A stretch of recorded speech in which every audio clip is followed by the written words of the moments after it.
1 second.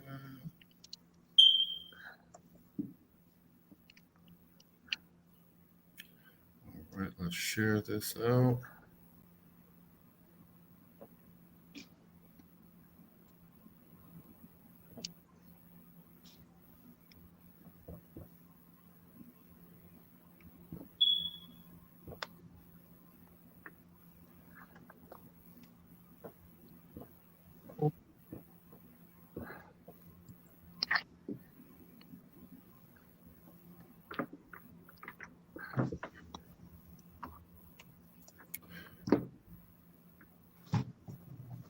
All right, there we go.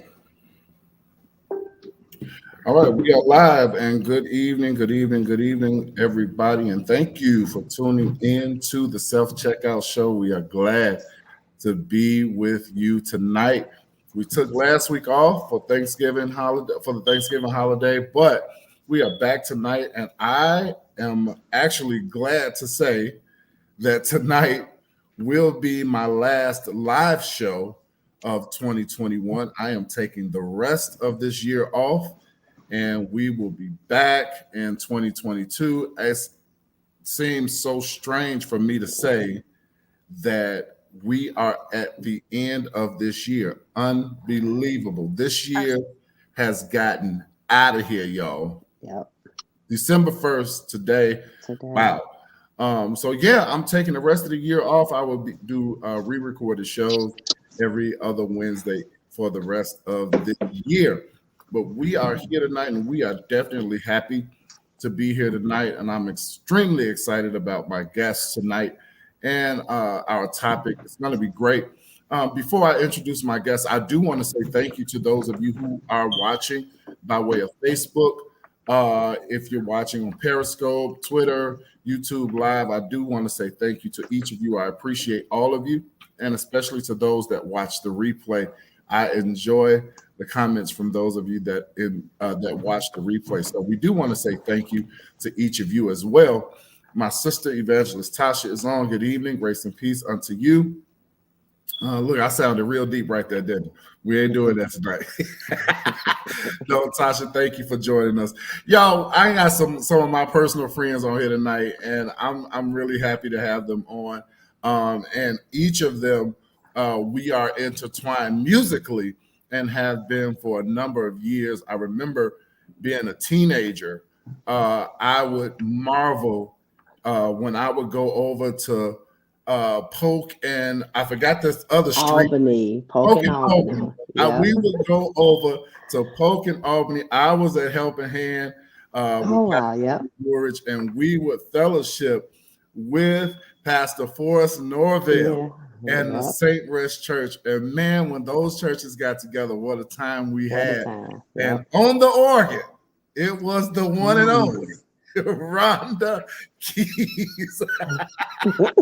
She would make that thing talk. I'm telling you, I believe that she still does. I don't think she plays as much as she used to, but yeah, I'm really, really excited to have my friends Terrance and Rhonda Keys with us tonight. Good evening, y'all. Good evening, man. Good evening. Good evening. Yes, indeed. I actually played a few weeks ago one of the songs that was written and recorded by Pastor Terrance, and I think it's called Church Chicago. Church Chicago, Grace and Mercy. Yeah, so tell us about that. Tell us how that came to be. Oh, man. Well, Church Chicago is about 4 years old, collaboration of singers and singers, artists, and musicians, great people. So about last 4 years, we just been putting out some great music, you know, trying to give it back to the kingdom, you know, different reminders. He cares, reminders that he keeps on blessing you. And our newest single is Grace and Mercy, featuring our sister, Tamika Norvell. And it's an awesome tune, little hand clapping, foot stomping. You know what we do, you know. Yeah, that's actually the song that I played on my show a few weeks ago. Right. That song is smacking, and of course, I love to hear Tamika sing. So, and Terrance, you're a singer yourself. You're not just a preacher. You're a singer. Man, I do the best I can. I do it the best I can. Yeah, we heard you, Doc. We know what you got over there. I use what I got. I use all that I got. I want to thank you all for coming on. Rhonda Keys, Tasha said you are the maestro. She said the maestro herself. Who said that? Tonight, and I agree with her. She says that you are underrated. And I totally agree with that because I didn't know too many coming up. I didn't know too many local female organs. Yeah. There was yourself. There was I remember Reverend Reynolds' daughter Gwen before she passed away. Yeah, that's right. Yeah, she was an organist. Right. I don't remember quite too many, but I definitely Chicago, of course, remembers you, and we're glad to have you on as well tonight. How you doing? I'm doing wonderful. Thank you for having us. Yeah, no problem at all. So I told you guys thank you, Tasha. Yep, Winona. Yep, I think she's in Vegas now. I forgot about her. Yeah, she was definitely a good organist. Mm-hmm. I told you all we are intertwined by music and by churches. And my next guest is also no stranger to Chicago and to the music scene. We had the pleasure of singing together for many, many years. We recorded together with Alvin Willis. We had the pleasure of singing. I never called her by her first name. I just call her Ray Ray. So that's what she will be tonight. So Ray, we are glad to have you. Welcome to the Self-Check. Absolutely. Absolutely. Hi. Terrance is my god brother. Yeah, okay. I'm actually named after his mother, Maxine. Wow. Maxine, yeah. Mm-hmm. Our grandmothers, we go back to grandparents. That's right, Tasha. Ray. That's what it is. Look, Ray was something else. Ray was something else. I think we all were. Right. Oh, yeah. Exactly. I told Willie, I said, well, you had a few people on your guests. They was on your panel. I was like, whoop, whoop, whoop. Yeah. Okay. And all right, Ray. You know what? I talked to the fellas, not Terrance, the other guys that were scheduled to be on. I said, I have to do a second show, a separate show, a part 2. This is part 1, because I couldn't put it all into one show. I could have, but I actually have to jump on another live tonight. So I couldn't do everybody in one. I wanted to so badly. That would have been fun. I would get the fellas back. I kept Terrance on because he and Rhonda are married. So I wanted to talk to them together. Because we're talking about the response to infidelity. I cannot remember what I was watching.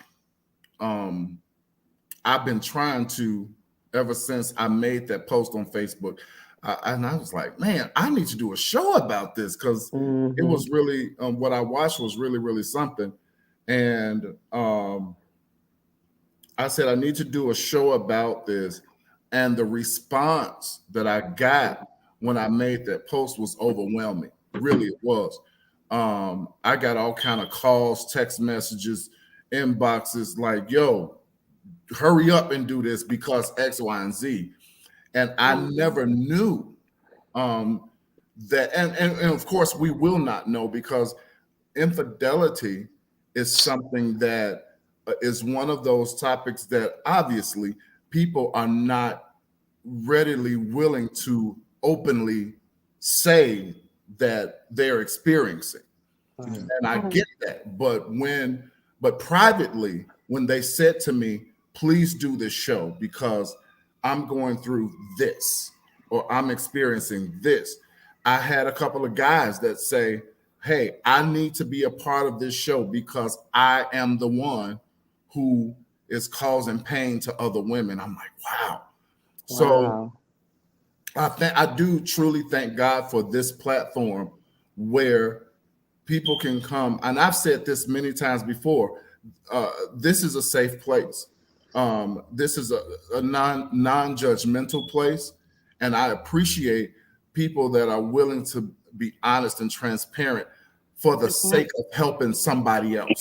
Yeah. Because at the end of the day, that's what it's all about. That's what it's about.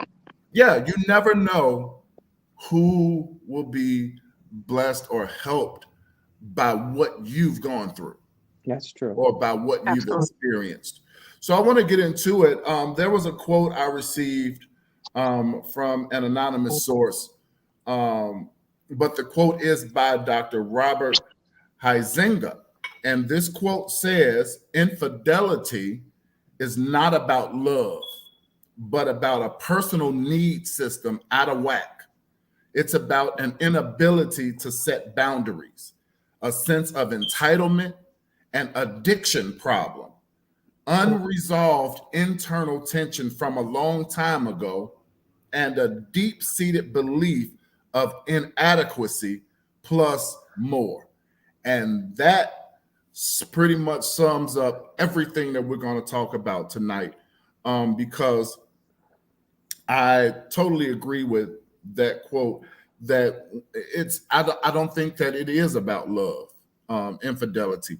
I agree with the first thing that he said. It's about a personal need system that's out of whack. So I believe that when there is an infidelity, that the person that commits the infidelity, I think that it's possible that there is something going on within that person that says, I need more, right? Can I say that?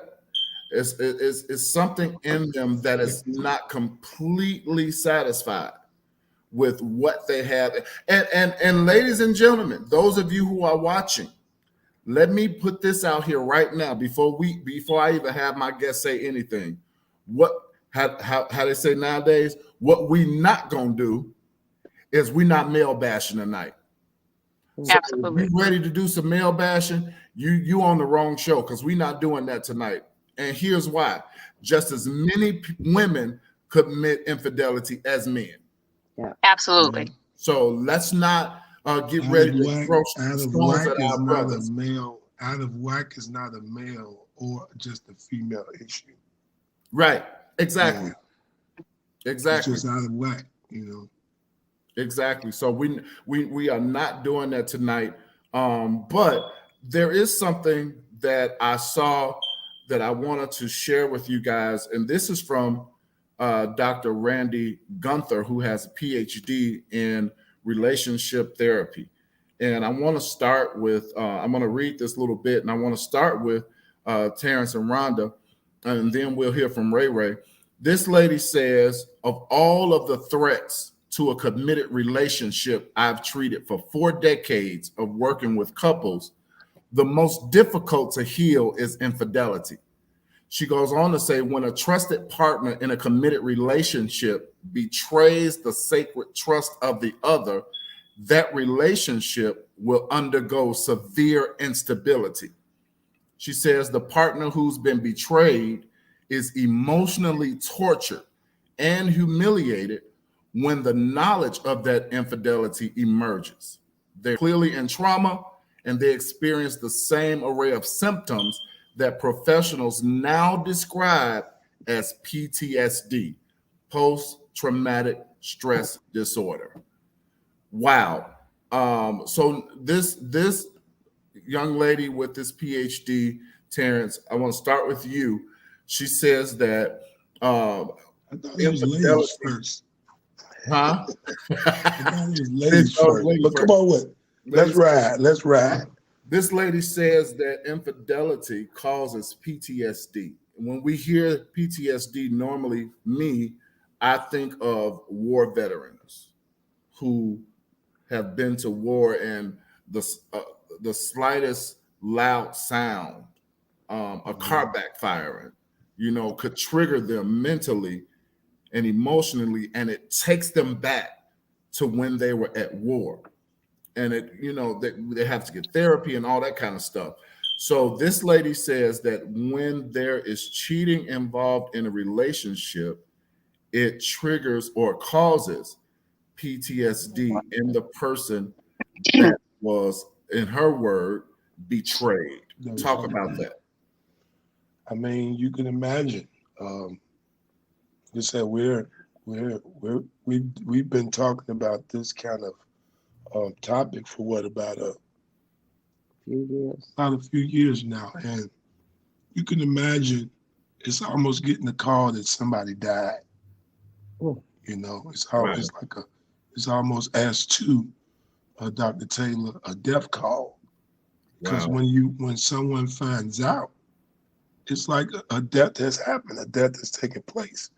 Now we don't know the trauma, but there is trauma. There's a mind game. There's a mindset, a mind state that changes. The whole world has changed. Me and my wife, when we went through our season of that, I have to admit, I saw her everything change. And here's the thing about infidelity. When it happens, it hasn't just poofed. You know, it's not just like a magic wand, poof, infidelity. It's been thought out. It's been processed. It's been gained.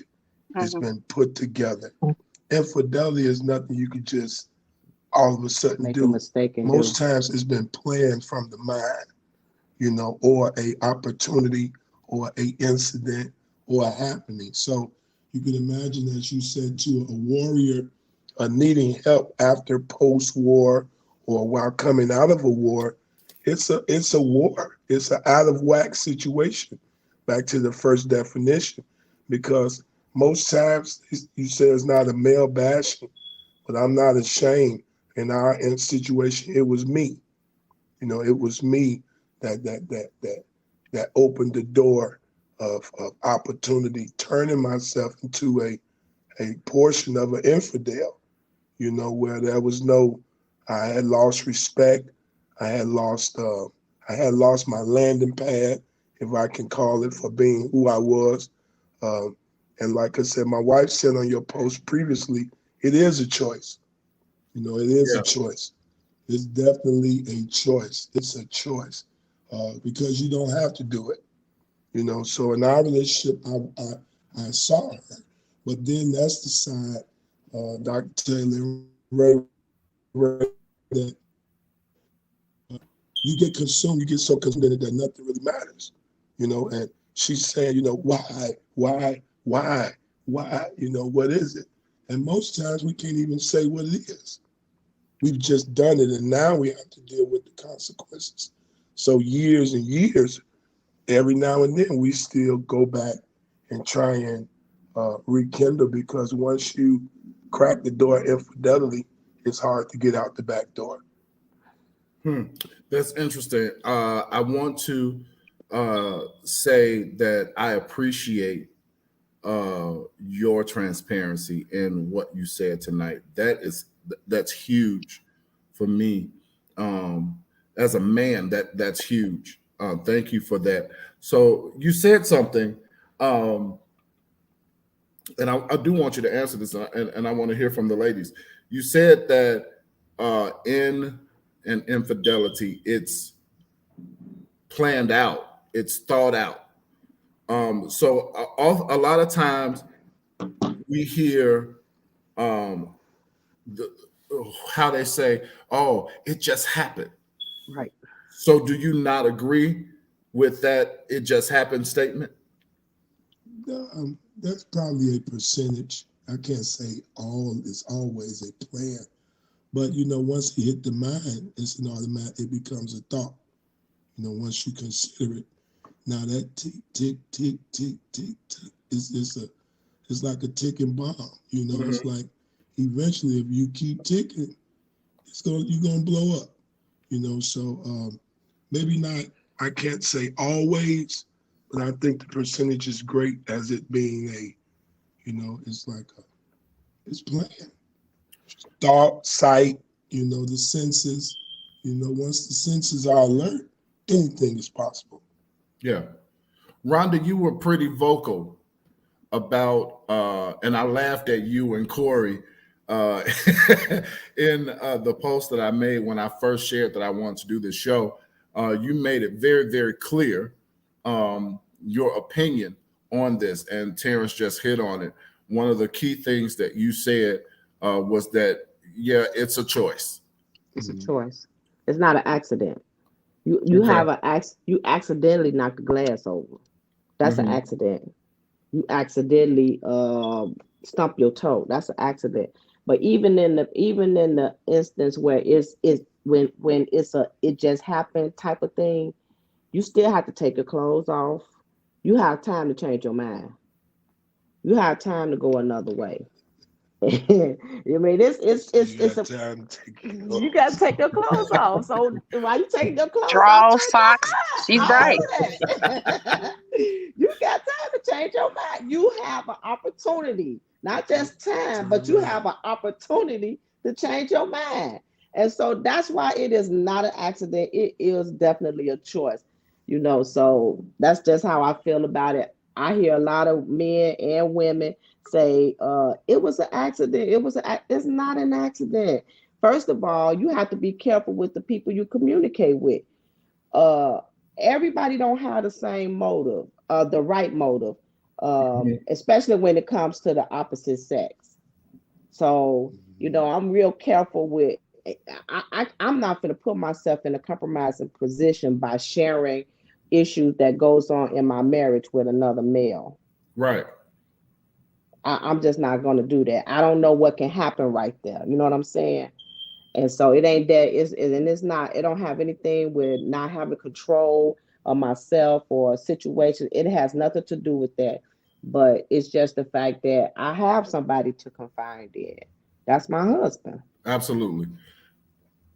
I don't know what's happening with Ray Ray. She keeps trying to come back in, but it keeps kicking her out. So hopefully Dr. she can. Taylor, we deal with 3 C's now. We think this is the war. This is the Keys war against infidelity, or just trying to get closer. Because the closer we get, we believe the further infidelity can stay away. Communication, conversation, and comprehension. That's our 3C game plan for us. We communicate because a lot of times, as we always go back to our lifestyles and our upbringing, her being a mom and dad home, me being a mom home, our traits of living or the lifestyle that we come from, we had to learn how to intertwine that. So a lot of times it just go back to, how you come, who you hung out with, who your family is, sometimes infidelity can be trained just through lifestyle. It can be trained. You can learn how to do it from other people. That's true. You can be taught how to be a infidel or the land of infidelity. So you have to be careful and be mindful and be really realistic to what's the word I want to say? Cognizant of the action. It's only take a second and it's over. Mm-hmm. A second. And it might not only last but 5 minutes.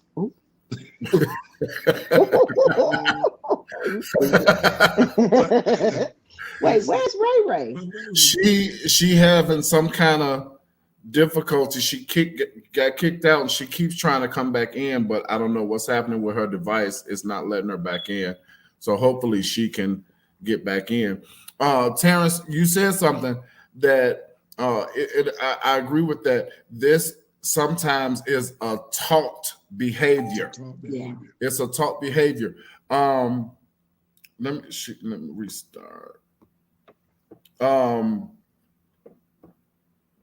There was somebody when I want to say I was about 12 or 13.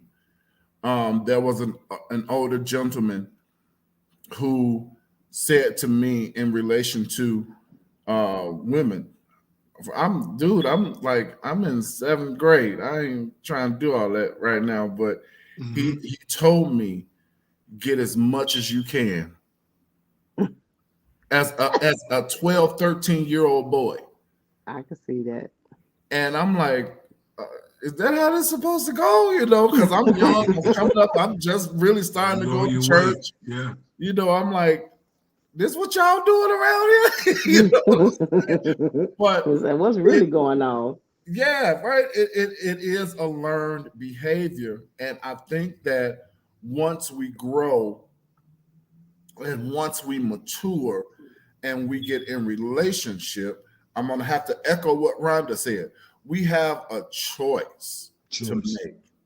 And it's, you know, it kind of, whether you're dating or married, I don't think, well, I don't know, but the pain from it, I don't think is any less if you're not married. It may be a different thing if your boyfriend or your girlfriend cheated on you, as opposed to saying my husband or my wife cheated on me. You know, now that I'm saying it out of my mouth, I think it's a bigger issue. It may be a little deeper pain because the boyfriend and the girlfriend, they did not take vows. They could split any time, right? It's not right. Yeah. So Ray, I'm glad to have you back. We don't know what happened, but welcome back. Yeah, I'm not sure. Thank you for having me. So I want to get you while I got you, Ray. And then I want to go back because we want to talk about some keys to marriage, and I want to give you guys a couple of points that I found tonight. Wait, let me drop this on y'all. Bishop Jeff is on. Hey, Father.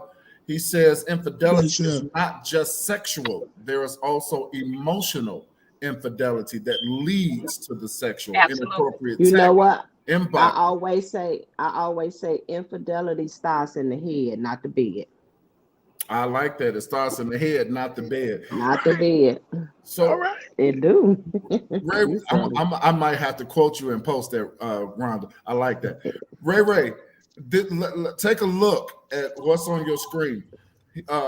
Bishop Jeff says it's not just sexual. There's also emotional infidelity. And I have heard that emotional infidelity is probably worse than physical infidelity.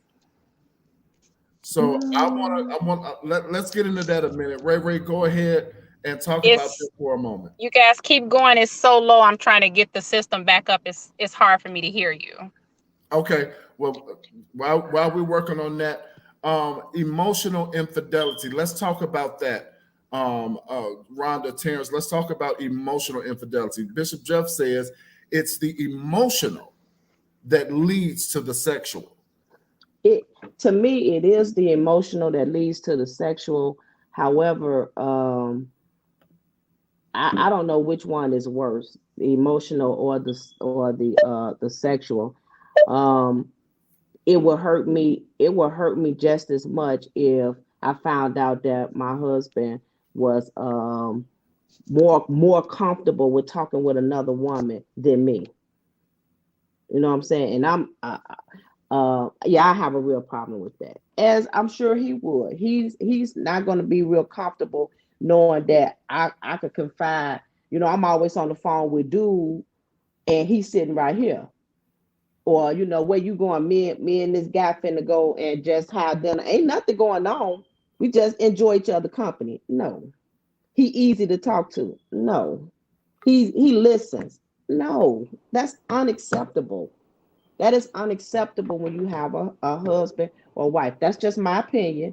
You know, Keys and I, we don't set the bar for marriage. Right. You know what I'm saying? We just give our own personal experience and our own personal opinion, and that's all it is. We don't got no books out there. You know, we ain't went to no classes. We ain't got no doctors behind our names. Or in front of our names. We just life that God gave us this thing, and that's it, and that's all. And so, but life will teach you. You better know it. It'll teach you just as much as a classroom. You better know it. Absolutely. So you know that's all that we have is just what life has shown us, and I'm so grateful that God He brought us through that thing. And at the end of the day, at the end of our story, that's all we got to tell people is that if you want it, God can heal it. He can give you total restoration. He can give you total healing. I mean, complete healing. He and I are in a place of happiness that we've never been in our marriage. And we've been married 21 years. 21 And years. Wow. 21 years, we came through that. And God, he brought us through that. It was only God. Because I tell him all the time, all the time, it was only God. If I had met the right kind of guy, we wouldn't have got back together. We're not going to talk about that. Man, no. Keep it real. Because sometimes they forget. Look, we got the yin yang too. Okay, yeah, that's all I'm saying. We come with the bag. You better know it. I say this song all the time. It ain't no church song, but it's who's making love to your old lady while you out making love. But men need to keep that in mind. Keep that in mind. So and women do too. And women do too. Absolutely. And we absolutely do. Absolutely. Yeah, I told you no male bashing. No male bashing. No, not at all. And by the way, that tune was from Johnny Taylor. I know that. Come on, there. Come on here. I think we all know that song. Ray, welcome back. Ray, you were very vocal to me when I did say I wanted to do this show, and this particular topic is very important to you. Why did you want to voice your thoughts on this topic? I think because I come from both avenues. Okay. So being the cheater and then being cheated on. This is my third marriage. The first time I married, if some know my first marriage, I won't say any names. But my first marriage was, big old teddy bear.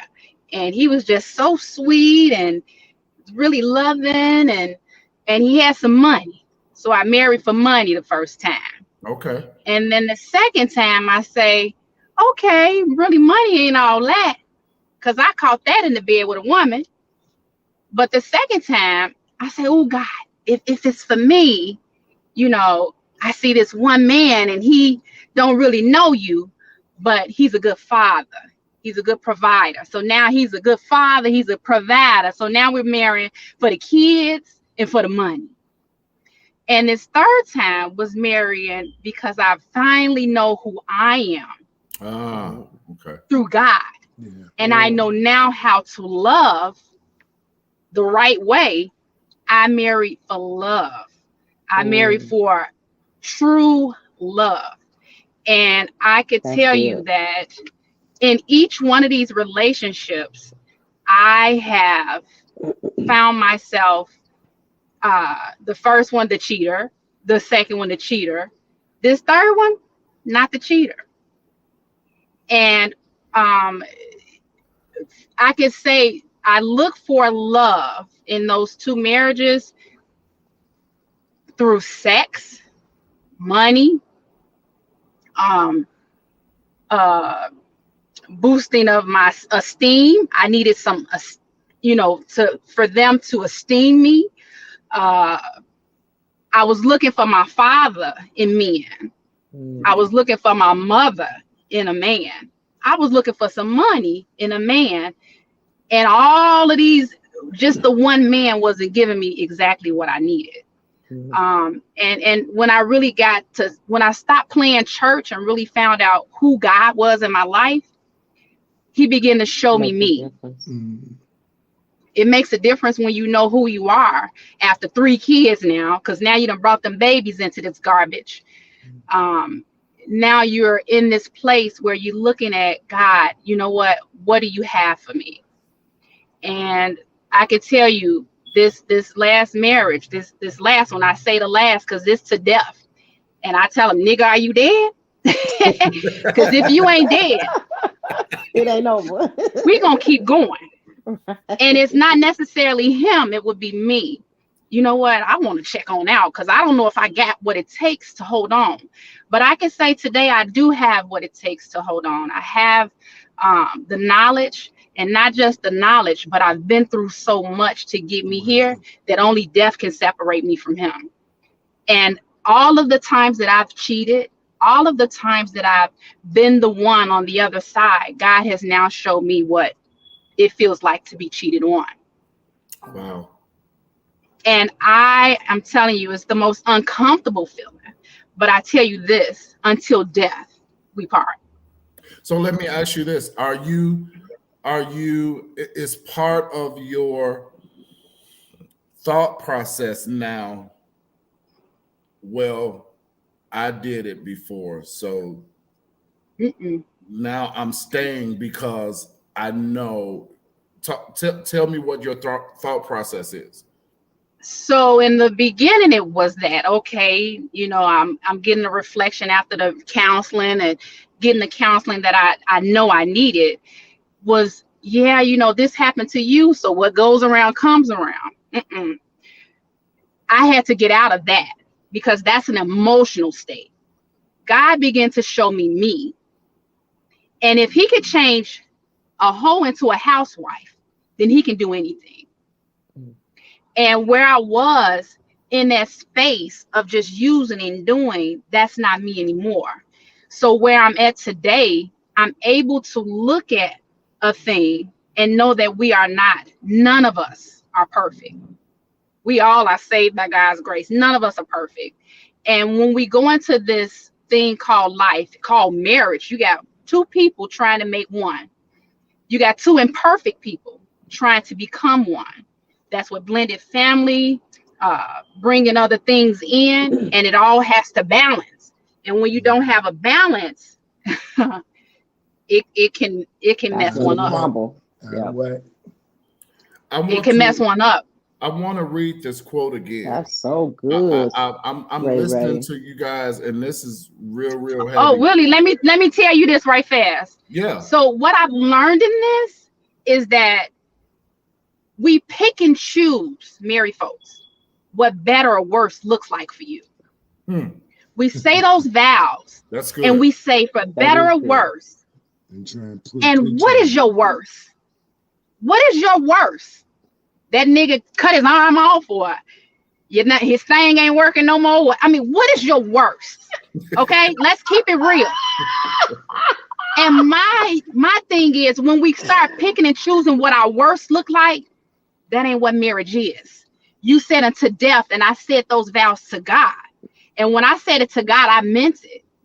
And as I stand here today, and I could be pouring down with tears in my eyes, honey, I trust the process of being in this until death. And I'm going to look good in the process. That's right. I want to get back into that. That is so good. I really want to get back into that. I want to read this quote again. Infidelity is not about love, but about a personal need system that's out of whack. Personal need system that's out of whack. Now, that part right there, Ray said something about children. When there is an infidelity, we've got personal need system. It's off kilter. It's out of whack, right? What about the children involved? Because I believe that children know something is up. Because I think they can feel the tension between mama and daddy, so to speak, Absolutely. Right? Absolutely. So I don't think that, I think that we don't give a lot of thought into what this is going to do to my children. Yeah, because infidelity is selfish. It's thinking of my own. When you decide to go that route, you're being selfish. You're not thinking about the long run. You're not thinking about nothing else. And Ray, kudos to you for real. I mean, you got me over here with my mouth open, girl. I appreciate that. The funny part, and I don't know if I'm about to get off track or not, but in your comment, Taylor, the guy was really adamant about I'm not saying it exact, but he was saying how women can sometimes push a guy or a male or female to go towards infidelity. And that's when I said it was a choice, that because you could choose to handle situations in another way. But yeah, the children, our kids suffered tremendously during our season of infidelity. So it was rough. My daughter actually tried to commit suicide 3 times. Wow. I left her father. I divorced my second husband September 19th. I was married again by October 10th, same year, next month. Wow. I picked up, I moved, and I left a situation that I thought was a bad situation. Back up. Mm-hmm.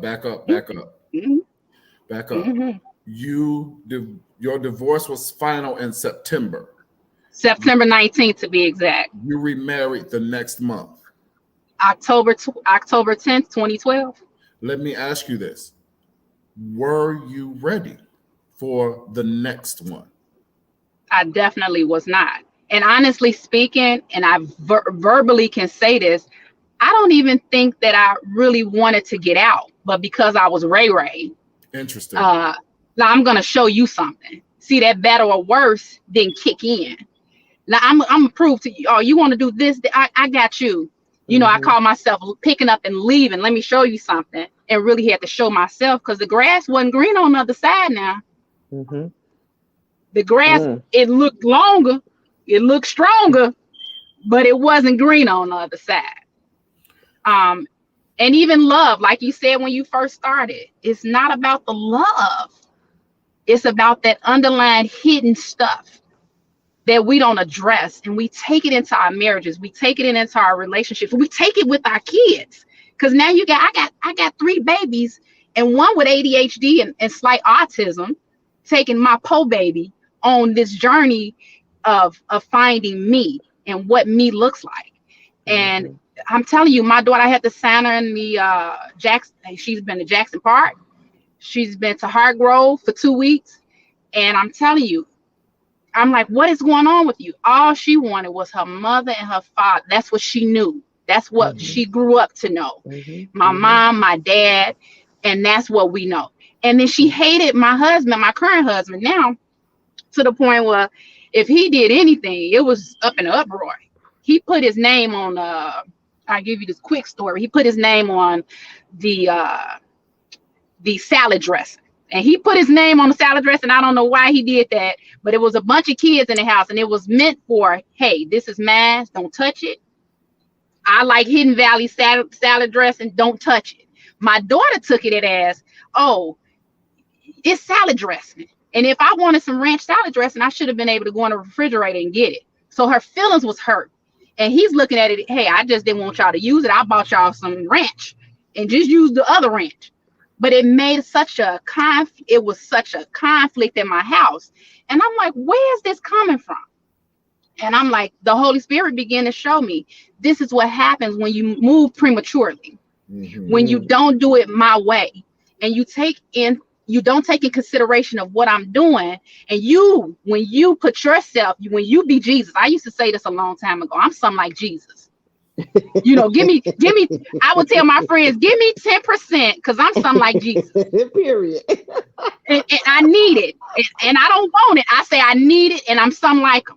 And one girlfriend used to be like, you ain't nothing like Jesus. And I had to learn that the hard way. I'm trying to be more like him, but I'm nothing like him. So once I got that, once I got, I ain't Jesus, and I can't, turn water into wine.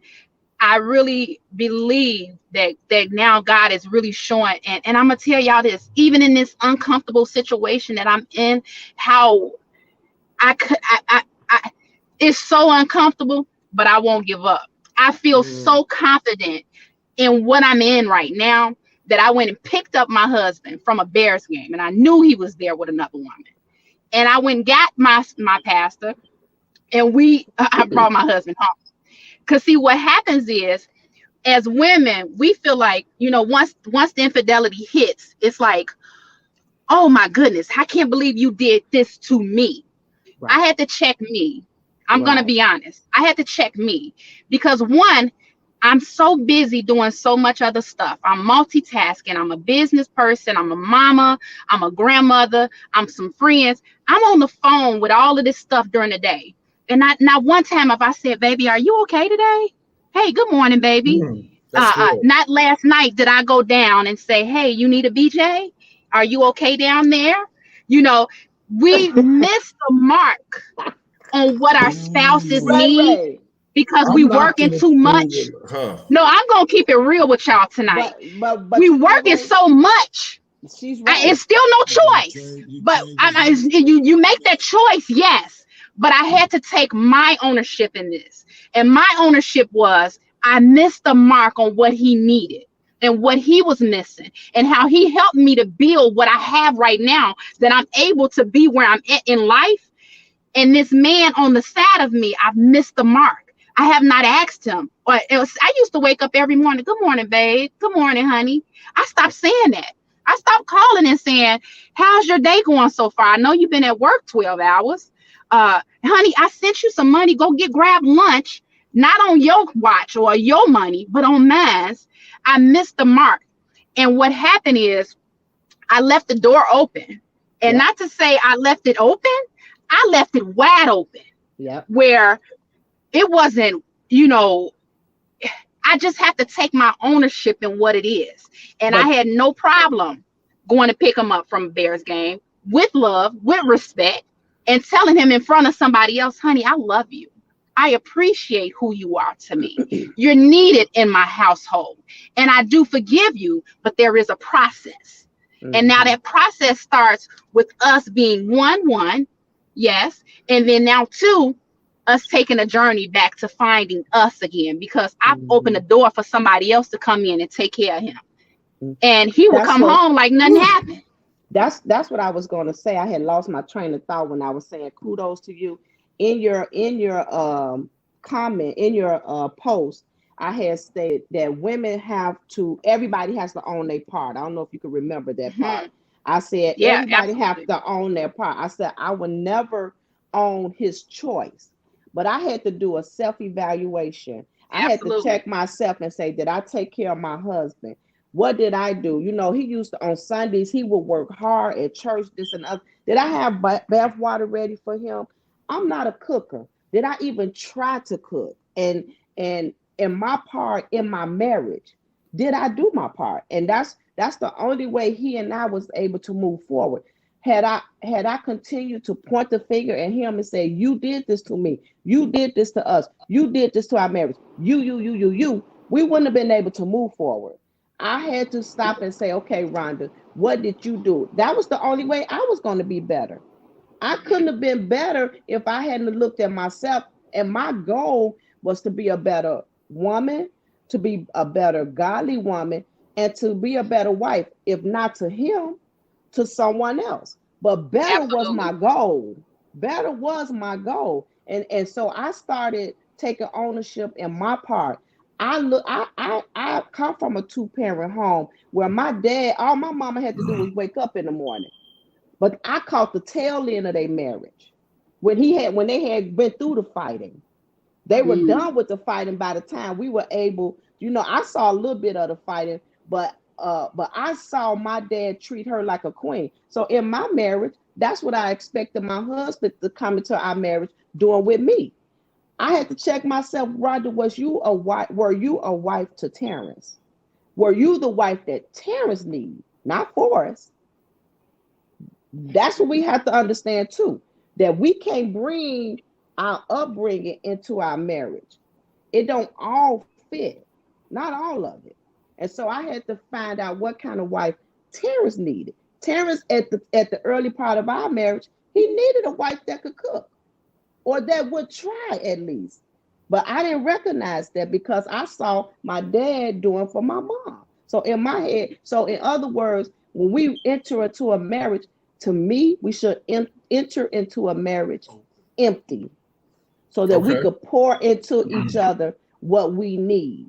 We need to empty out a lot of things, not everything. We have to be wise and ask God for the wisdom to decipher what to keep and what not to keep. And then our husband, our mate, will let us know what to keep and what not to keep as well. But we should enter as empty as possible so that we could pour into each other. Because as a man, there were certain things that I needed from him that he wasn't shown, but it's in him. It is in him. Corey, and this is where Rhonda started, and this is in relation to what she's saying now. When I first made this post, Terrance, Corey said, he asked me to have the man's point of view too, which of course I do. Terrance is here. He says, sometimes women want to be the victim, but they are the cause and effect of him going somewhere else. And that's where Rhonda got involved. Like, hold up, wait a minute, you know. Oh yeah, it was spicy. So, it was kind of spicy. I stand with the wife on the choice, but now from the man's perspective, here it is. You have to be my wife. It shouldn't be with who are you, whose mate you trying to be, you know. So in return, you my wife. So the conversation on how should I be, that comes from me. You know, what you're looking for, that comes from me. You know, so we have to, from your mate, be a wife or a husband. It comes from, I'm her husband, she's my wife. That's what's important. And a lot of times in marriage, we try and do this card shuffle thing. You know, we try and shuffle all the cards like we playing spades. Well, if you're gonna play spades in the marriage, you're gonna lose because you need 4 hands. You know, you need 4 hands to play spades. So you can't win by yourself. So at the end of the day, is it ever fair? Y'all gonna make me do more than 2 parts to this because it encompasses so many. It's a lot. It's a lot, Taylor. So I want y'all to come back when I do it again. I'm gonna let you know. Is it fair to say, for whether it be male or female, it don't matter. I want to be very careful how I word this. Is it fair to say I stepped out because I wasn't getting something at home? Is that fair? Yeah. That's fair. Yes, it's fair. I agree. I want to hear from fair Terrance. Is 51. Fair is 51. Fair is 51 to 59. Okay. Percentage wise. So that's 50 from 151 to 59 is considered fair. Okay. It has to be something missing. It is back. She gonna go back to the choice. Yes, because in that comment I said it's a whole lot of things you could choose to do besides go see another person. This is my turn. Okay, I'm sorry. Go ahead. This to be a part. Go ahead. It is. I mean, it's not. It's safe to say, but it's not always the situation. I'll say there's a percentage, but yeah, sometimes something is missing because for me, growing up as just a mother, being the only child, there's a lot of things I didn't need, but I realized now as I got older, I did. I needed what I needed what I never had. Okay. You know, okay. I didn't have to conversate. I didn't have to conversate. Right. I didn't have to war with anyone. I didn't have to go back and forth. Right. So everything I didn't have, as I gotten older, that's what I needed. Right. You know, father not really deep in my life, so there was no male. Yeah, I had uncles and my pastor and deacons at the church. I had great men, but it's a difference in a man and your father. Yeah. Y'all follow me? It's a difference in having dude and buddy. You know, it's a difference in dude and buddy. You know, because I think it's for a single home family, that automatically gives you in this blend already. It's a pre-blend that you fall into and there's some things you look for or want that may never be there. So you get automatically come into relationship. She being strong, mother, father, just the strength of family. And I'm coming in quiet. When we was young, when we were early in our early years of dating, she could get away with murder. Well, I wasn't the one to war back a lot, so she got away with a lot of words, a lot of statements. I was really aggressive, she and would say what she wanted to say, and I wasn't the one to what I'm saying? I'm chilling, like, okay. And so here comes out of whack. That's why I like the out of whack part, because since you're gonna act like that, this is where we going. So now your defense mechanism can be created anyway. That's your choice. So my defense mechanism was quiet. I ain't gonna say nothing. Yeah, I love to eat. She know that, but now you're not gonna try to do this or do that. So that's a part of the out of whack. At first I didn't want my wife to have children. It was my growing up wishes that I wanted us to have children together. Well, Randall was 2 years old when I met her, so that was the best. But in Randall, in her son, in our son, he was what I saw me. So to help a generation to come, I grabbed him just like somebody grabbed me. That wasn't my father. You know what I'm saying? So it's the upbringing to this out of whack that makes it wacky. So yeah, it can be, back to the general statement, yeah, it can be, it can be a lot to do with what's missing in your life or what you feel you need. What's wrong with, and I want to put this on the screen. Glenda says, I'm a strong advocate for communicating, but both partners have to not only be quick to speak, but to hear. Listen. Pride has no relationship in a relationship. Pride has no place in a relationship. We must hear each other or there will be problems. Exactly. My question, and I want to ask Ray this, and this is in relation to how Terrance just answered. My question to him was, is it fair to say that I'm missing something? So he answered that very well. But here's my concern, or not even a concern, here's my question.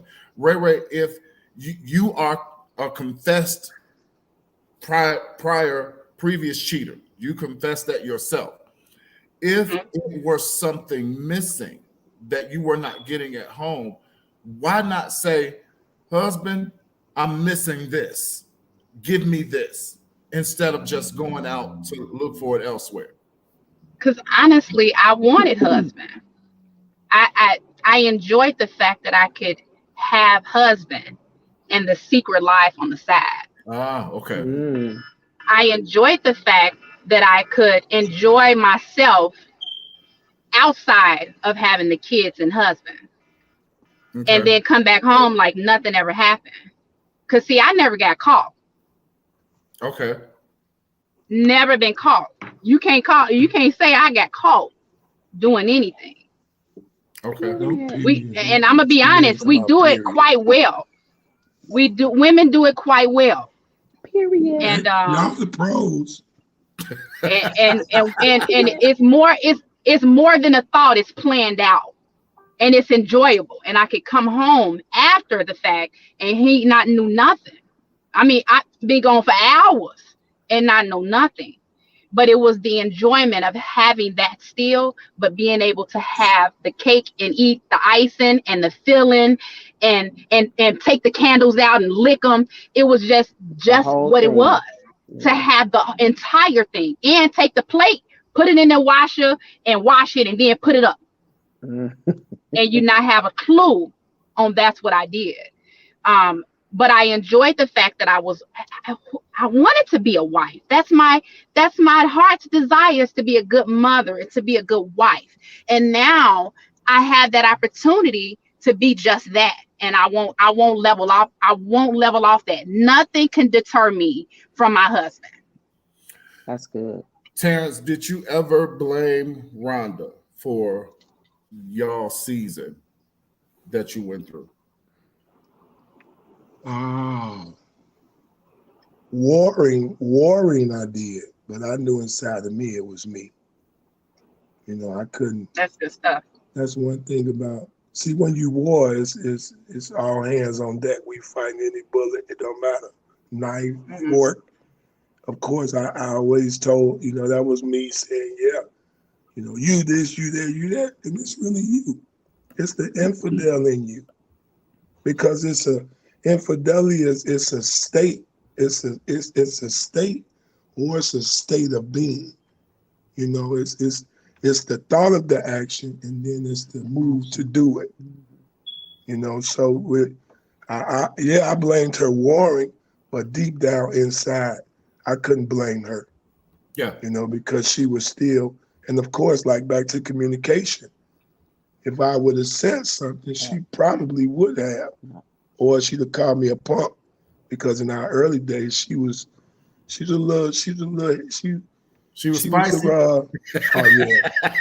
Spicy. You know, See, so. that's why I say, because I had to own my part. I had to own, I was really aggressive, and I took his quietness as weakness. Instead of me allowing that to balance us, I kind of took advantage of that, and you know, you ain't gonna do nothing. You ain't gonna do nothing when it ain't like that. He's a man, and at the end of the day, he's a man, and at the end of the day, he's a man. Yeah. And I have to I have to respect, and not just respect, but learn my man, and then look at my man. I looked at him one time and say, is he worth the change in me? And I said, yes, he is. I had to change myself. Definitely. That's good. I had to change myself. And that's when they say marriage is a work, that's what they mean. Marriage is a work, because we have to do some drastic changing, and some really hard checking of ourselves. Some brutal checking of myself. I had to brutally check my own self. Had nothing to do with Terrance, because I didn't know if we were going to make it or not. It was me. I had to be brutally honest with myself in order for me to be better. It began to be personal and not just about my marriage. And so I always wanted to be a better me. And still today, I want to be a better me. Not just for my family, but just for me. You know what I'm saying? Just for me. So yeah, I really had to, I was disrespectful. I was disrespectful to my husband, because I would say what I wanted. I was a cursor. It was nothing for me to curse him out in public. Wow. You know we ain't supposed to do that. Not at all. We're not supposed to do that. But it was nothing for me to do that. I had to check. Hey, guess what? He took it. He internalized it until he became a volcano, and I mean a dynamite, and exploded. And when he exploded, all of that hurt, all of that pain, it exploded into our families. Not just me and my boys, my sisters, my mom. His mom almost died. She said he could have just killed her. We took our whole village through hell, and everything and everybody that was attacked. And that's what we don't think about. Hiroshima. We don't think about stuff like that. Go ahead, Taylor. Two things. And then we'll get off of here. Two more things. Y'all gotta come back, because I have more questions, and you would not believe I am getting text messages while we are live right now about people that are being helped watching this right now. Wow. That is the goal of this show. Now can I say this, Taylor? I had a few of my really, really good friends and close people in my circle that knows exactly what's going on right now. And they were so adamant about, please don't say that. Please don't, and because I'm so open and I'm so direct, I said that, me fasting and praying for these last 3 days, I said, Holy Spirit, you use me. Oh If my. I don't do anything else, you use me for your glory, that you may be glorified, not in me, but so that somebody may be helped. And Oh my goodness. I don't want nothing else but to help somebody on this show, because for better or worse, looks like for better or worse, I'm a millionaire on one end, and I'm going through the worst that I can be going through right now. But I Oh my won't God. give up. Give up. I That's won't good. change a pace. I won't move a beat unless God the Father tells me to. I want to ask you then, Ray, you are on your third marriage, 2 divorces. Mm-hmm. Number one, this is a 2-part question for you. Then I'm going to go to the keys and then we're going to get out of here. Number one, did divorce heal the pain from the first 2 marriages? Number 2, if what you're dealing with now is the same as the previous 2 marriages, what changed in you that says this time, no divorce?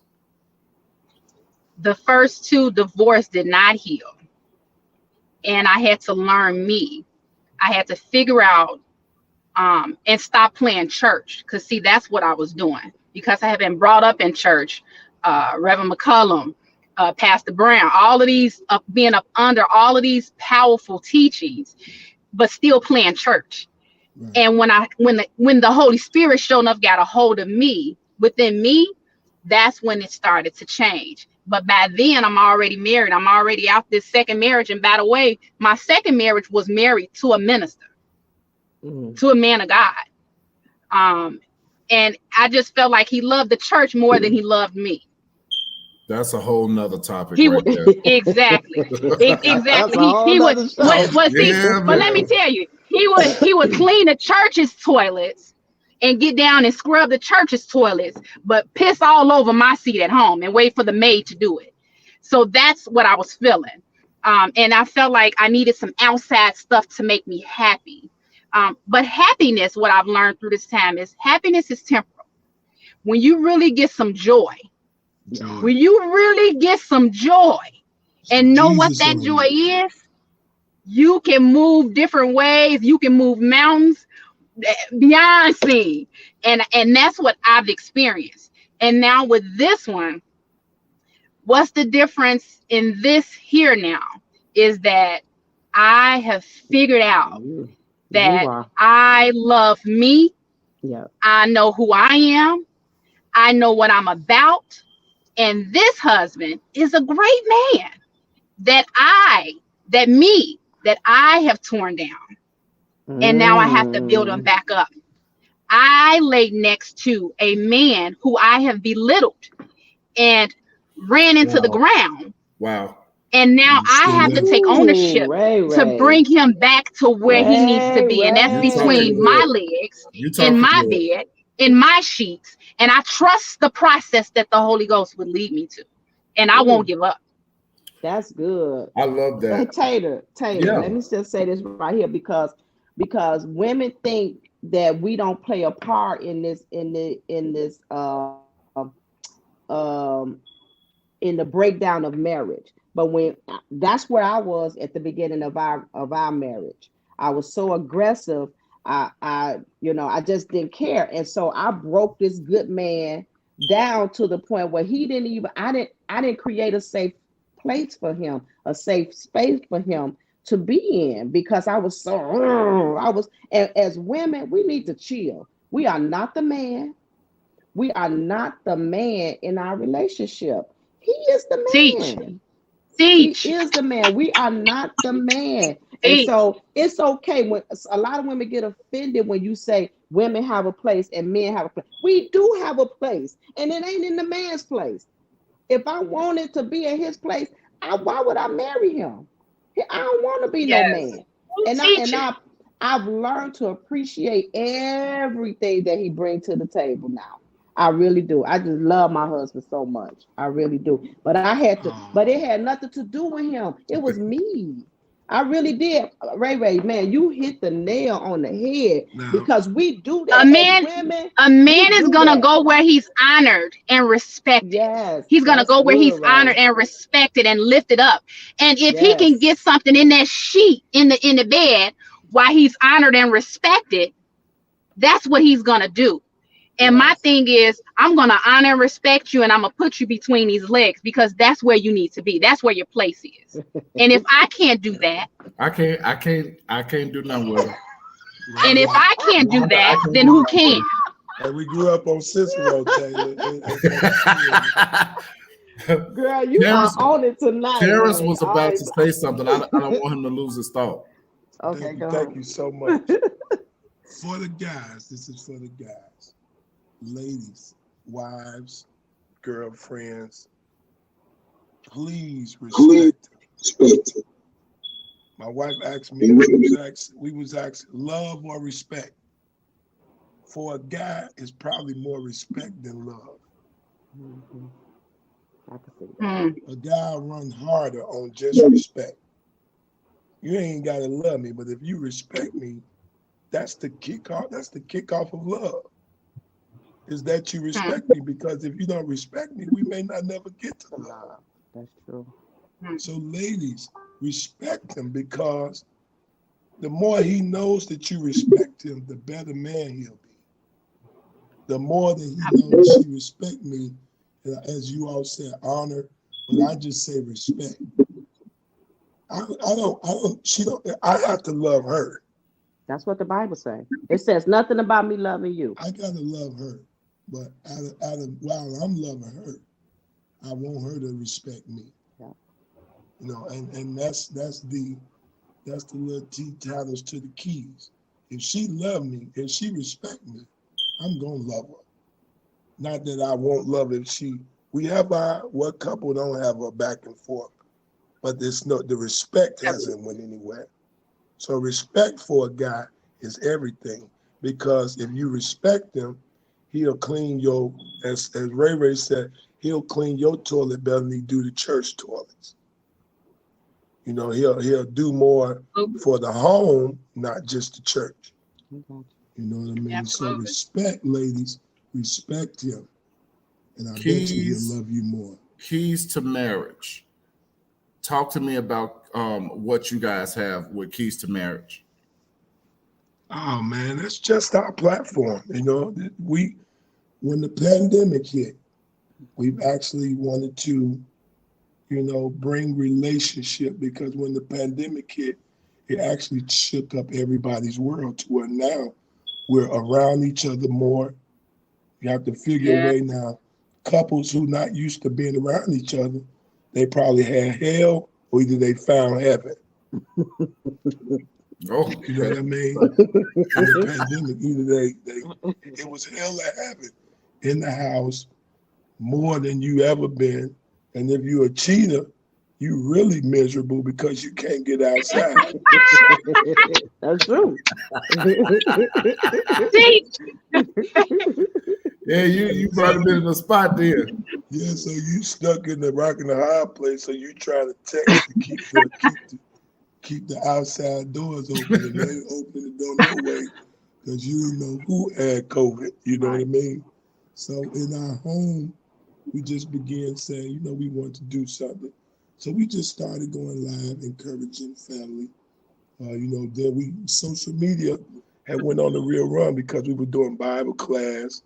Social, everybody was doing the streaming, and now and start picking up his pace and things like that.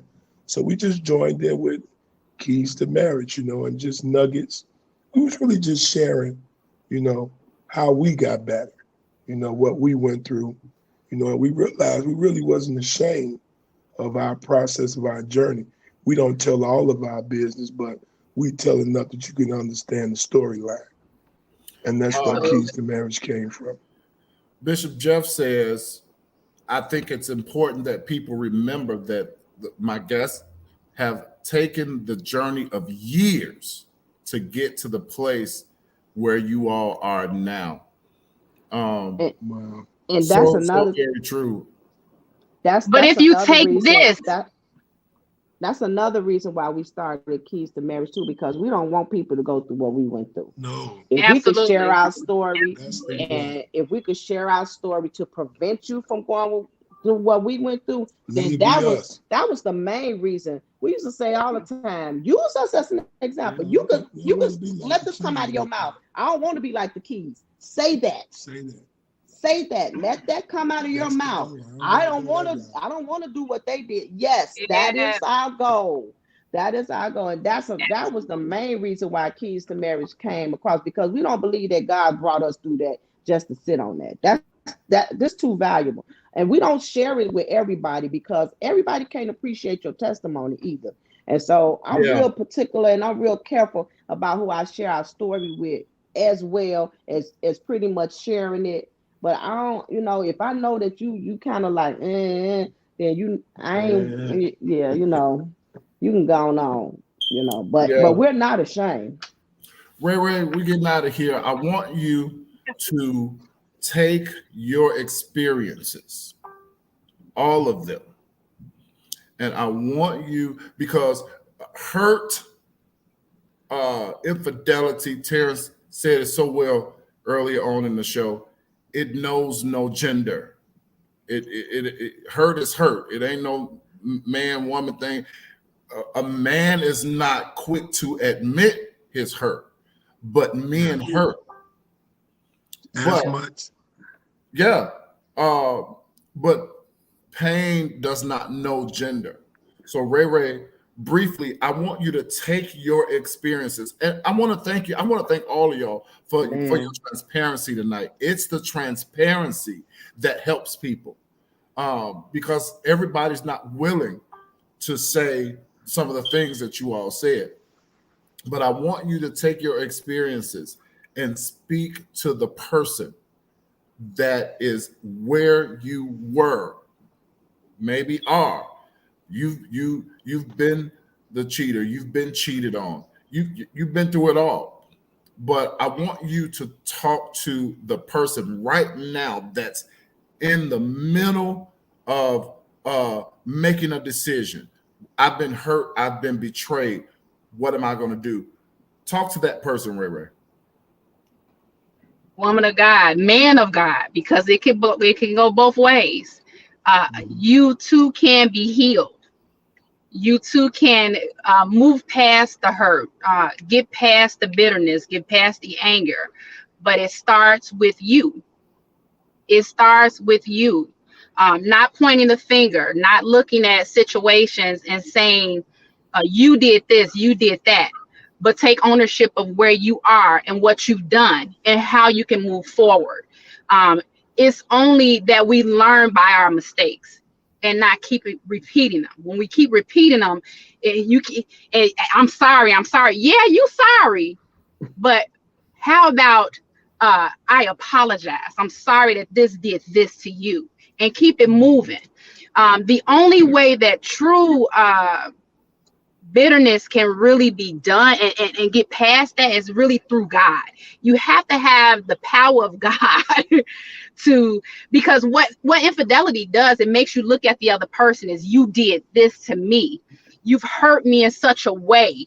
And it's taking it so personal. And then we don't look at the person in their hurt, because a lot of the times the cheating comes from hurtness, bitterness, anger, lack of trust, lack of everything that other person had to deal with in order to do what they did. And I don't sugarcoat that. I don't agree with cheating. I don't do that. But there are reasons why behind what people do. And by me being on both sides, I just say, trust the process. And if you are married, or if you're engaged, whatever your situation is, be open and honest with your significant other. Be open and honest. You need to have an open dialogue where they feel comfortable saying, okay, I like it this way. You may not be doing it that way. And not so much even on the sexual side. Well, baby, I like cheese in my eggs. You know, you never put cheese in my eggs. Make it as simple as that. Right. I don't like butter on my toast, you know, but you keep putting butter on my toast every single day. Baby, it would help me if you clean up a little bit. You know, I like this song, Neo, we got to make it last, you know, and in the mirror, it's some different songs that Neo got. I listen to them because it takes me different places. But what I've learned that even in this marriage thing, if I said better or worse, and I'm at my worst, do I leave? We pick and choose what better or worse looks like. And that's not, he didn't say, oh, if this don't work, you can leave. But this don't, better or worse means just that. Just that. I'm at my worst. I'm at my best. And when I figured out that I love somebody, I'm at my worst and I still love you. You can't do anything. Once you really have this thing, you can't do anything to deter me from the love that I have for you. When I made that commitment to God, I said that commitment to him. And no one can deter me. No woman, no man, no child, no pastor, no dog, nobody can deter me from the love that I have for you. And that's what keeps me going. When I wake up in the morning, I'm excited to see him. I'm excited to know what's next. Because during this season, God said, if you trust me, you'll get my outcome. If you trust me, the hurt won't hurt as much. And I'm going to tell you, every day is getting better. Every day it's getting wonderful. Awesome. I'm starting to look at him, how I seen him in the first place. Yeah. And I'm saying, man, this ain't nobody but God. Because if I can look at him after what he's done and still love him, still honor him, still respect him, and still go down on him, it's nobody but Jesus. Because if you think about it, it becomes community thing. It becomes the community. And most women don't want to do community thing. But if you keep it real, and God showed me, you talking about that's community, I gave that to you. You got papers on that. Right. So when he showed me that, I said, well, let me go and do what I need to do because that belongs to me. And when he gave it to me, I got to treat it as such. And what I would like to lastly say is, I give him now what I want in return. I give him now what I want in return. I give you what I want in return. So if I want love, I'm giving that. If I want you to do some other stuff, I'm giving it. And I'm verbally saying, hey, baby, this made me feel like this. You know, your tone did this to me. And he's so sensitive to he's hearing, and not because he think he's gonna get stole off of. He's hearing me because I'm meek. I'm humble. Right. And one of my friends was like, girl, they say, oh, girl, look at that ring, 7 carats. He gave it to me on our 7th anniversary. But I say 7.25 because you're gonna add more. You're gonna add more, not just to the ring, but you're gonna add more to the value of what we have. Yeah. And that's for life. And that's what you have to go with. And I trust the process. I won't give up. You guys will see me in 20 years, be like, where my baby? Where my boo? Where my boo thing? Because I ain't going nowhere. Terrance, there is a man or a woman who is contemplating stepping out on their spouse. If they are watching this show right now, talk to that man or that woman. Oh, man. Stop. Do it. Capital STOP. Yes. Ooh, Jesus. Reach out to me because I'm willing to share the ins and the outs. You know, because at the end of the day, while you're about to do what you're about to do, the truth of the matter is you don't know the demolition. You don't know the destruction of that choice you're about to make. because when I made that decision, I did not understand that not only was I about to tear my house up, I was about to kill my mother, and I disassembled God's people. As a man of God, I disassembled the people of God. And that's one of the worst things to really do.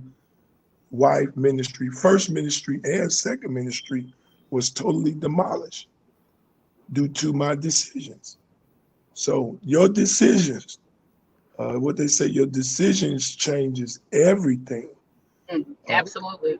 Talk to your mate, because infidelity, I think with marriage is more heavier than dating, because you could quit that person and find somebody else the next day or at the grocery store when you leave out the crib and say, I quit you. It's somebody waiting on you. But when you're married, you're actually you're committed. There's a commitment. There's a promise that needs to be kept. So to that brother, to that young lady, that young man that's contemplating changing everything, be careful, because you don't know the outcome of the change. Our sons were the big boy. His whole life had shifted, and we're still dealing, honestly, with some of that today. Yeah. Trying to re-trigger or rekindle what they knew life was as mom and dad, or husband, my mom, my dad. What they saw, we changed. I changed. And that changed both of them. Little Terrance went through the school struggle, and nobody knew what was going on, but probably me and his mother, because she would always call me and say, "You don't know what you're doing to these boys, because they lean on you and now you're not there." And then if you're going to go and do something somewhere else, that means you're missing from where you should be. Absolutely. And if somewhere you're going is more important than where you should be, you made the wrong decision. Rhonda, I want you to speak to the person who was on the receiving end of an infidelity. What would you say to encourage that person?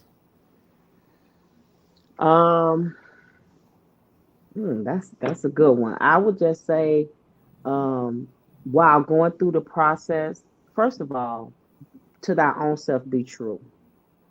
To thy own self be true. Yes. If we all know the bottom line of what happened or what could happen, but in order for you to be a better person, sometimes we have to just be totally honest with our own self.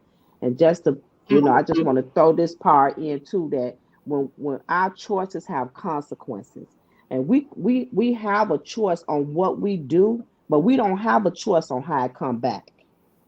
We could plant one seed and reap a whole harvest, and we don't know what that whole harvest may consist of. So we have a choice on what we do, but we don't have a choice on how it come back.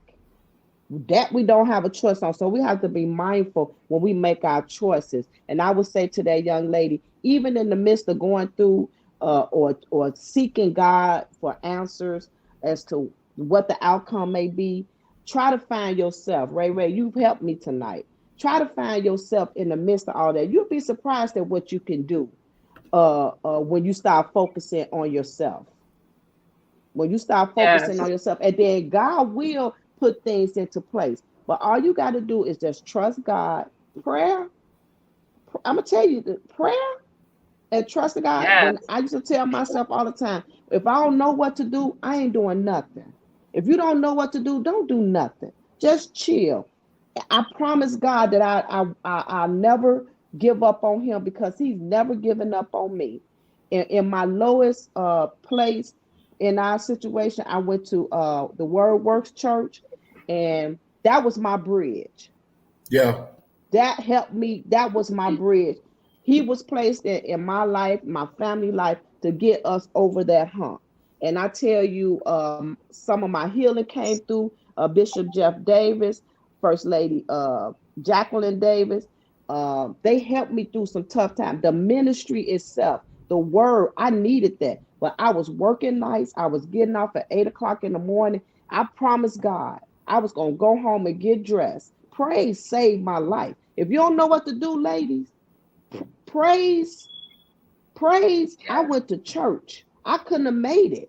I couldn't have made it because I really thought I was going to lose my mind. I would ball up on the floor. And that's what the after effect of infidelity does to a person. You, especially when it becomes your world. I don't know why you starting us all over again, Taylor. I thought you wanted to end this. But when it becomes your world, I never realized how important my world was until I lost it. And so all of that, it's just a bunch. You're gonna have to do this again, Taylor. Oh, because we really didn't hit into the aftermath or the residue of what it does, because I'm not insecure, but I felt some insecurity. Am I good enough? Do I need to change something? Do I need to what did I do? You start questioning your own being, and I know I got the confidence. I don't care what's going on. I'm big on confidence.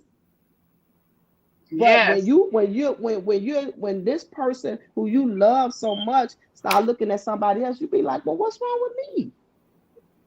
So you're gonna have to do this again. I'm going to do it again. When I end this broadcast, don't y'all go nowhere, because I want to talk to y'all off the live, because I already know when I want to do it. We could may say keep it going, don't cut it off. We could go on and on and on. I said earlier, this encompasses so many layers. We could talk about this for a long time, and I want the three of you. I gotta have you back to talk about, because I'm telling you, I have a list of questions. I have so many more questions that I want to. Kudos to you, Taylor. Kudos to you. Yeah, man. Awesome job, Taylor. Thank you so much. People want to hear. People want answers. People are in a spot where they need to know. They know Ray Ray and Terrance and Rhonda made it through. So now they want to hear more from you to help them, and that's what this is all about. So I definitely want to have you guys back as we leave tonight. It's something that I want you guys to think about. Everybody that's watching, I want you to think about it. And before I say this to you, I want you to share this broadcast tonight. Somebody needs to hear what Ray and Terrance and Rhonda have had to say tonight. And I want you to share it with as many as you can. Tag somebody that needs to hear it. Inbox them. Let them know they need to watch this show. Also, you can connect with me, Willie Taylor Ministries. You can go over to that page, like that page, and you will be able to get a reminder of every time that the self-checkout show will be on. And we do air every Wednesday night at 7 p.m. Central Time. From state to state, wherever you are, we do come on at 7 p.m. Central. But I want you to think about this. Think on these things. Luke chapter 1, verse 37 says, "For nothing is impossible with God." The word nothing in this scripture means even your broken marriage can be completely restored. Yeah, I'm going to remind you that you serve a powerful God. You serve a loving God who is concerned about everything that concerns you. And tonight, it's relationship, it's marriage. I want you to know that if you're concerned about your marriage, God is concerned about your marriage. If you're concerned about your relationship, God is concerned about your relationship. He wants to heal you and your marriage. He wants to make this marriage the marriage of his dreams, not yours, but his.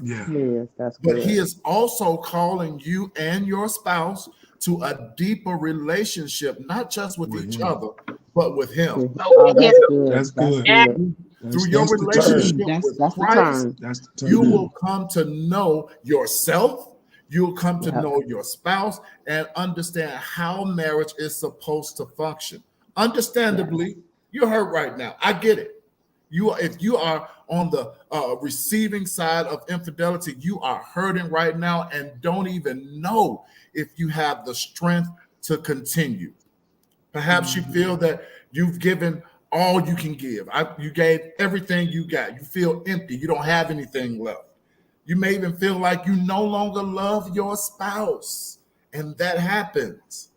Well, believe it or not, my friends, you are in a good place, and I'll tell you why. Because when you are at your weakest and your lowest point, you have no choice but to trust and rely on God. Yes, and that is what He is waiting for. The moment you try to stop fixing it yourself, come on, because you try to figure out, I'm gonna do this, I'm gonna do this. You keep trying to fix it, and the more you try to fix it, the more messed up it gets. The moment you try to stop fixing it yourself and acknowledge that you need Him in your marriage, in your relationship, that's the moment He'll show up and give you strength. God's grace is enough. It really is enough to carry you through when you feel like you cannot make it anymore. I want you to think about that. And I want to say thank you to Ray, Miss Keep It Real, Ray. Keep it real, Ray. I was hoping I didn't get in no trouble. No, I think you are right. You are right. Yeah, thank you so much for coming on tonight. Terrance and Rhonda Keys, thank you. Man, coming on tonight. Dr. Taylor, thank you for thinking of us. Yeah, no problem. All of you guys that are watching, wow, overwhelmed by your responses. I got as many of them on the screen as I could, but I promise you, the three of them, they're coming back. And you all need to stay real close to me and stay close to Willie Taylor Ministries, because I believe they'll be back sooner than you expect. So from myself, Willie Taylor Ministries, from Terrance, Rhonda, Ray, we say thank you. And don't forget, we're not pointing fingers at each other. We are doing self-checkout. Yeah. We got to look out for ourselves. We got to look inward to ourselves. And not say, what's wrong with him? What's wrong with her? Maybe sometimes we ought to say, what's wrong with me? Yeah. Until next time, I'll see you guys on the Self-Checkout Show. Have a good night, everybody.